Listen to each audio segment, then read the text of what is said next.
ba chụp điệp xua bông mai bảo ôn từng ở kia ba ra đi chỉ video thay mấy bật to tuyệt hai ở khi mình no mong ôn từ tusna nơi tôm nập tật đo sơ sạn mới gần lái nơi càng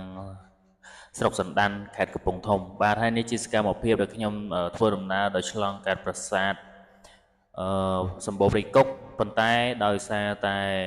ខ្ញុំប្រញាប់ក៏មិនបានចូលលេងហើយនេះយើងបន្តដំណើររហូតដល់ស្រុកសណ្ដានហើយនេះជាទស្សនភាពនៅទីរួមស្រុកសណ្ដានខេត្តកំពង់ធំបាទហើយទស្សនភាពទាំងអស់ហ្នឹងគឺខ្ញុំបាន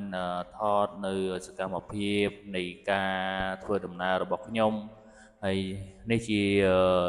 វិទ្យាល័យហ៊ុនសែនសណ្ដានហើយយើងក៏បានមកដល់ទំនប់ទឹកអូតុបាទហើយនេះជាទស្សនភាពនៅទំនប់ទឹកហើយនេះជាប្រព័ន្ធធារាសាស្ត្រដែលគេបានកសាងដើម្បីបង្ហូរទឹកដើម្បីជូនទៅដល់ប្រជាកសិករដែលគាត់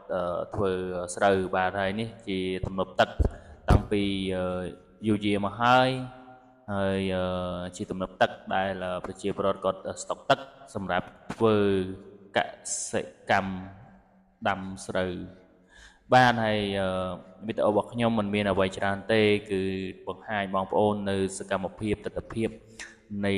ទំនប់ទឹកអូតុនៅក្នុងស្រុកសណ្ដានខេត្តកំពង់ធំយើងផ្ទាល់ហើយនេះជាទ្វារទឹកដែល